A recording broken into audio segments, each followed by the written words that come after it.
Wait a few seconds.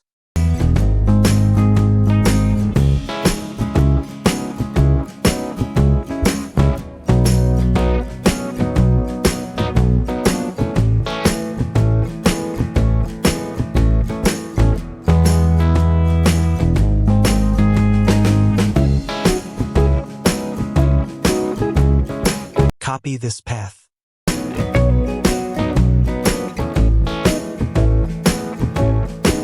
Open the application directory. Paste copied path.